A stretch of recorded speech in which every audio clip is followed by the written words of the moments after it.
নমস্কার প্রিয় দর্শক, আপনারা দেখছেন গ্রামীণ সমাচার। নিখিলবঙ্গ প্রাথমিক শিক্ষক সমিতির জলপাইগুড়ি জেলা কমিটির পক্ষ থেকে জেলা প্রাথমিক বিদ্যালয়ের সংসদের সভাপতিকে উদ্বৃত্ত শিক্ষক বিন্যাস তথা সারপ্লাস অ্যাডজাস্টমেন্ট সংক্রান্ত স্মারকলিপি প্রদান করা হয়েছে। এ বিষয়ে উদ্যোক্তারা কে বললেন শোনাবো। চেয়ারম্যান ডিআই সাহেবকে এবং তাদের সাথে আলোচনা করব এবং আমরাও চাই যে সারপ্লাস অ্যাডজাস্টমেন্ট হোক। কোথাও বেশি শিক্ষক থাকবে, কোথাও কম শিক্ষক থাকবে, এটা হতে পারে না। একটা সমতা থাকা দরকার, কিন্তু সেটা নিয়ম মেনে যেতে হয়। অতি সম্প্রতি রাজ্য সরকারের পক্ষ থেকে রিক্রুটমেন্টের একটা নোটিফিকেশন জারি হয়েছে যে 13-14 হাজার রিক্রুটমেন্ট হবে। তাতে আমাদের জেলায় 400-র উপরে হচ্ছে যে ভ্যাকেন্সি দেখাচ্ছে এবং তার 400 রিক্রুটমেন্ট হবে। আমাদের জেলায় আমরা যা দেখেছি 118টা স্কুলে ভ্যাকেন্সি আছে এবং হচ্ছে যে প্রায় 178 জন হচ্ছে যে ডেফিসিট স্কুল আছে যেখানে টিচারের প্রয়োজন, কিন্তু আমাদের জেলায় সারপ্লাস টিচারের সংখ্যা 900-র উপরে। তাহলে আবার রিক্রুটমেন্ট হচ্ছে, তাহলে রিক্রুটমেন্ট যদি হয় তাহলে তো ওই টিচারদেরই ওখানে দিয়ে দেওয়া যায়, কোনো অসুবিধা নেই। তাহলে তো আর কোনো সারপ্লাস অ্যাডজাস্টমেন্টের প্রয়োজন হবে না। কিন্তু সারপ্লাস অ্যাডজাস্টমেন্ট না করলেও এই যে ঘাটতি বিদ্যালয়গুলোতে যেখানে ঘাটতি আছে সেখানে টিচার দেওয়ার দরকার, নাহলে ওরা স্কুলগুলো চালাতে পারছে না। আসলে পক্ষান্তরে এই প্রক্রিয়ার মধ্য দিয়ে যেটা সরকার করতে চাইছেন, কেন্দ্র এবং রাজ্যে দুটো সরকারি, যে একজন হচ্ছে যে right two education act NEP 2020, তার মধ্য দিয়ে আরেকজন হচ্ছে যে রাজ্য সরকার তার প্রক্রিয়ার মধ্য দিয়ে হচ্ছে যে এই শিক্ষা ব্যবস্থাটাকে ধ্বংস করার জায়গায় নিয়ে যাওয়ার চেষ্টা করছেন, বিদ্যালয়গুলো তুলে দেওয়ার। ইতিমধ্যে বহু স্কুলে ছাত্রছাত্রী কমে যাওয়ার কারণে বিদ্যালয়ে তুলে দেওয়ার মতো একটা পরিস্থিতি তৈরি হয়েছে। আমরা বলেছি যে কোনো বিদ্যালয়ে তুলে দেওয়া যাবে না, বিদ্যালয় ব্যবস্থাকে রক্ষা করতে হবে, শিক্ষার পরিকাঠামো বৃদ্ধি করতে হবে, নতুন শিক্ষক নিয়োগ করতে হবে। নতুন শিক্ষক নিয়োগ, শিক্ষার পরিকাঠামো বৃদ্ধি এবং শিক্ষাক্ষেত্রে হচ্ছে যে শিক্ষা ব্যবস্থা পরিচালনা করবার জন্য কম্পোজিট গ্র্যান্ট সহ যে আর্থিক সহায়তা, সেগুলো দিয়ে শিক্ষা ব্যবস্থাকে রক্ষা করতে হবে, স্কুলগুলোকে রক্ষা করতে হবে। কোনোভাবেই কোনো স্কুল তুলে দেওয়া যাবে না, তার জন্য পর্যাপ্ত শিক্ষকও দিতে হবে, স্কুলের পরিকাঠামোর উন্নয়নও করতে হবে এবং সার্বিক একটা সমতা এনে শিক্ষা ব্যবস্থাকে পরিচালনা করতে হবে। আপনার নাম পরিচয়? আমার নাম বিপ্লব ঝা, আমি এবিপিটি এর জলপাইগুড়ি জেলার সম্পাদক। ওই বিশ্ব আছে তো উপরে, দেখে আসছিস তো বিশ্ব? হ্যাঁ উপরে আছে তো? হ্যাঁ হ্যাঁ, ঠিক আছে। আর কে আসবে? ওই একবার ফোন করে দেখে না তাহলে मेल में भी आएगा।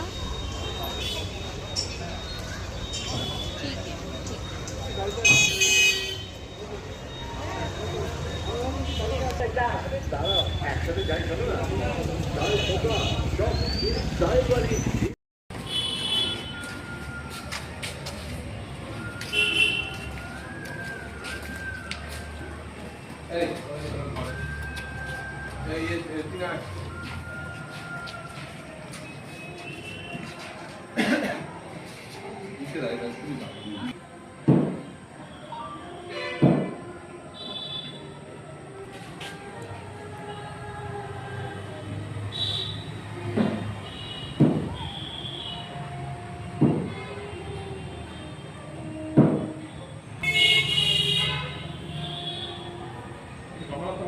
है, যদি বলেন। আচ্ছা, আমরা নিখিলবঙ্গ প্রাথমিক শিক্ষক সমিতি এবিপিটি জলপাইগুড়ি জেলা কমিটির পক্ষ থেকে আজকে এখানে চেয়ারম্যান ডিপিএসসি এবং সেক্রেটারি অর্থাৎ ডিআই ডিপিএসসির সাথে আমরা সাক্ষাৎ করব। আমাদের একটা ডেপুটেশন কপি ওনাদেরকে দেব এবং কিছু আলোচনা করব। বিষয়টা হচ্ছে সারপ্লাস অ্যাডজাস্টমেন্ট নিয়ে অতি সম্প্রতি রাজ্যের শিক্ষা দপ্তরের পক্ষ থেকে একটা সার্কুলার এসছে এবং সংশ্লিষ্ট জেলার ডিআই চেয়ারম্যানদেরকে নির্দেশ দেওয়া হয়েছে এই ব্যাপারে প্রয়োজনীয় পদক্ষেপ গ্রহণ করার জন্য। তার মধ্যে তারা লিস্টে দিয়েছেন কতগুলো স্কুল সারপ্লাস, কতগুলো ডেফিসিট, কত টিচার সারপ্লাস, কত ডেফিসিট। এটা আমরা আজকে যেটা আলোচনা করব, প্রথমত হচ্ছে যে বিদ্যালয়গুলো চালানোর জন্য 30:1 শিক্ষক রাখার কথা বলা হয়েছে, কিন্তু আমরা বলেছি যে শ্রেণীভিত্তিক শিক্ষক খুব প্রয়োজন, মিনিমাম 4 জন শিক্ষক একটা বিদ্যালয় পরিচালনার জন্য প্রয়োজন। সেই কথাটা আমরা ওনাদেরকে আজকে আবেদন জানাবো সংগঠনের পক্ষ থেকে। আমরা আবেদন জানাবো যে সারপ্লাস অ্যাডজাস্টমেন্ট অবশ্যই করবেন। আমাদের জেলায় প্রায় 550-র উপরে শিক্ষক শিক্ষিকা টেম্পোরারি অ্যারেঞ্জমেন্ট হয়ে বিভিন্ন বিদ্যালয়ে আছেন, ঠিকই আছেন, তারা ওখানে আছেন। আমাদের দাবি হচ্ছে এই টেম্পোরারি শিক্ষক শিক্ষিকাদের মধ্যে যারা যে স্কুলে আছেন সেখানে তারা যদি ভ্যাকেন্সি থাকে তাহলে তাদের সেই স্কুলে পার্মানেন্ট করে দিতে হবে নিয়ম মেনে, অথবা তাদেরকে নিজের স্কুলে ফিরিয়ে দিতে হবে। না হলে এই সারপ্লাস অ্যাডজাস্টমেন্ট কোনোভাবেই হচ্ছে সম্পূর্ণ করা যাবে না। এক, দ্বিতীয়ত হচ্ছে যে সারপ্লাস কাদেরকে করব। আমাদের দাবি হচ্ছে যে বিভিন্ন বিদ্যালয়ে যে বিদ্যালয়ে সবচেয়ে জুনিয়র যে টিচার তাকেই সারপ্লাস হিসেবে ঘোষণা করতে হবে। এবার সারপ্লাস অ্যাডজাস্টমেন্টের ক্ষেত্রে প্রশাসন জোর করে চাপিয়ে দেবে, এটা যেন না হয়। প্রথম উদ্যোগ নিতে হবে হচ্ছে যে সার্কেলের অভ্যন্তরে সারপ্লাস অ্যাডজাস্টমেন্ট করতে হবে। সেক্ষেত্রে সংশ্লিষ্ট শিক্ষক শিক্ষিকাকে যারা সারপ্লাসের মধ্যে পড়বেন তাদের কাছে অপশন চাইতে হবে, তাদের মতামত চাইতে হবে, তাদের সাথে আলোচনা করতে হবে, তাদের মতামত আলোচনার ভিত্তিতে যাতে সারপ্লাস অ্যাডজাস্টমেন্ট হয়। প্রথমে সার্কেলের অভ্যন্তরে, তারপরে হচ্ছে নিকটবর্তী যে সার্কেল সেই সার্কেল থেকে সার্কেলে তাদেরকে রাখতে হবে। এই একগুচ্ছ দাবি এবং যারা মেডিকেল গ্রাউন্ডে বা অসুস্থতার গ্রাউন্ডে আছেন তাদের ক্ষেত্রে ছাড় দিতে হবে। এই একগুচ্ছ দাবি নিয়ে আমরা হচ্ছে যে আজকে এটা এখানে ডেপুটেশন দিতে এসেছি। ডেপুটেশন দেব চেয়ারম্যান ডিআই সাহেবকে এবং তাদের সাথে আলোচনা করব। এবং আমরাও চাই যে সারপ্লাস অ্যাডজাস্টমেন্ট হোক, কোথাও বেশি শিক্ষক থাকবে, কোথাও কম শিক্ষক থাকবে, এটা হতে পারে না। একটা সমতা থাকা দরকার, কিন্তু সেটা নিয়ম মেনে যেতে হয়। অতি সম্প্রতি রাজ্য সরকারের পক্ষ থেকে রিক্রুটমেন্টের একটা নোটিফিকেশন জারি হয়েছে যে 13-14 হাজার রিক্রুটমেন্ট হবে। তাতে আমাদের জেলায় 400-র উপরে হচ্ছে যে ভ্যাকেন্সি দেখাচ্ছে এবং তা 400 রিক্রুটমেন্ট হবে। আমাদের জেলায় আমরা যা দেখেছি 118টা স্কুলে ভ্যাকেন্সি আছে এবং হচ্ছে যে প্রায় 178 জন হচ্ছে যে ডেফিসিট স্কুল আছে যেখানে টিচারের প্রয়োজন, কিন্তু আমাদের জেলায় সারপ্লাস টিচারের সংখ্যা 900-র উপরে। তাহলে আবার রিক্রুটমেন্ট হচ্ছে, তাহলে রিক্রুটমেন্ট যদি হয় তাহলে তো ওই টিচারদেরই ওখানে দিয়ে দেওয়া যায়, কোনো অসুবিধা নেই। তাহলে তো আর কোনো সারপ্লাস অ্যাডজাস্টমেন্টের প্রয়োজন হবে না। কিন্তু সারপ্লাস অ্যাডজাস্টমেন্ট না করলেও এই যে ঘাটতি বিদ্যালয়গুলোতে যেখানে ঘাটতি আছে সেখানে টিচার দেওয়ার দরকার, নাহলে ওরা স্কুলগুলো চালাতে পারছে না।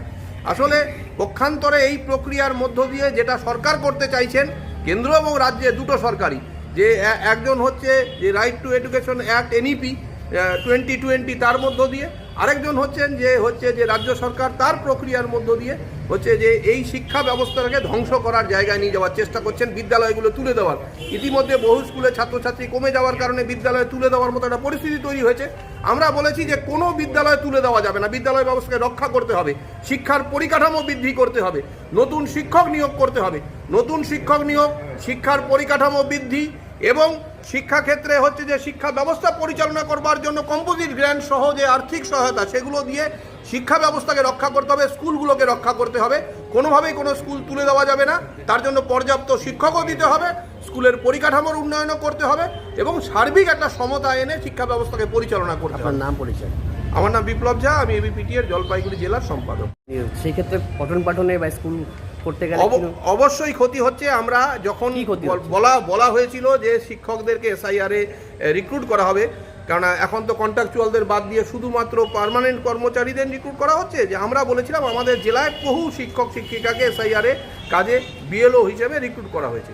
এবার একজন বিদ্যালয়ে একজন শিক্ষককে, দুজন শিক্ষককে, কোথাও 3 জন শিক্ষককে, টিআইসিকে, হেড টিচারকে বিএলও করা হচ্ছে। তার ফলে স্কুলের পঠন পাঠনে ক্ষতি হচ্ছে এবং যখনই কোনো স্কুলে 5 জন টিচার থাকলে 2 জন যদি বিএলও হয়ে যান, 3 জন টিচারের পক্ষে গোটা স্কুল চালানো অসুবিধাজনক। মিড ডে মিল আছে, হেড টিচার মিড ডে মিলের কাজে ব্যস্ত থাকেন, তিনি সার্বিকভাবে শিক্ষা ব্যবস্থাটার হচ্ছে যে মানে একটা সমস্যার মধ্যে পড়ছে। এবং আমরা এই কথাটা বারবারে বলেছি যে এই এসআইআর কাজ, বিএলওর কাজ এক্ষেত্রে সরকারি কর্মচারীদের নেক না, অন্যান্য ডিপার্টমেন্টের যারা কর্মচারীদের নেক না, কিন্তু শিক্ষক এমনি শিক্ষার সংকটে, পড়াশোনার সংকটে ছাত্রছাত্রী কমে যাচ্ছে, শিক্ষা ব্যবস্থাটা তুলে যাওয়ার জায়গা গেছে। সেখানে যদি এই লোকদেরকে হচ্ছে যে শিক্ষকদেরকে যদি এই এসআইআর কাজে ওই বিএলওর কাজে যুক্ত করে দেওয়া হয় তাহলে আরও লাটে উঠবে পড়াশোনাটা। বিষয়টা কি আপনারা জানেন? হ্যাঁ, আমরা বলেছি, এটা বলেছি, এর আগেও ডেপুটেশন হয়েছে ওনার সাথে, একবার না 2-3 বার হয়েছে। আমরা জেলা প্রশাসনকে ডেপুটেশন দিয়েছি, রাজ্যগতভাবে আমরা রাজ্য শিক্ষা দপ্তরে দিয়েছি, সিইওর সাথে কথা বলেছি। একটা বাড়তি চাপ তৈরি হচ্ছে এবং মাস্টারমশাইরা শুধু তো এই 4 তারিখ অবধি না, এরপরে যখন হচ্ছে যে লিস্ট বেরোবে, তারপরে আবার হচ্ছে যে ওই সবাইকে ডাকবে, কাগজপত্র দেখার জন্য যাদের ডাকবে সেখানে থাকতে হবে, তারপরে আবার ফাইনাল লিস্ট বেরোবে, তারপরেও ওনাদেরকে থাকতে হবে। স্বাভাবিকভাবে 3-4 মাস ধরে তাদের আর কোনো স্কুল করার থাকবে না। পরীক্ষার মরশুম, এই সময় যদি শিক্ষকরা বাইরের কাজে এনগেজ থাকেন। আমাদের সংগঠনের পরিষ্কার দাবি, শিক্ষা বহির্ভূত কাজে শিক্ষকদের যুক্ত করা যাবে না।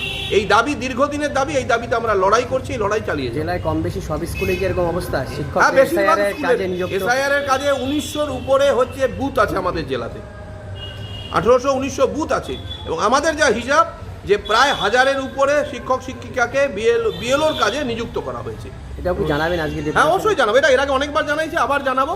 আসলে ওনাদের বলবেন ওই পরিষ্কার, ওনারা বলেন এটা তো আমাদের বিষয় না, এটা তো নির্বাচন কমিশনের বিষয়। নির্বাচন কমিশনকেও জানিয়েছি। একটা উদ্যোগ থাকা দরকার ভেতর থেকে, যে যারা শিক্ষা প্রশাসনটা চালাচ্ছেন, ডিআই চেয়ারম্যান, তাদেরও একটা মানসিকতা থাকা দরকার যে আমার শিক্ষকদের পড়াশোনার কাজে এনগেজ করি। তার জন্য ওনারা বিভিন্ন জায়গায় জানাতে পারেন, কিন্তু ওনাদের সেই উদ্যোগ নেই। স্কুল যদি উঠবে ভালো হবে।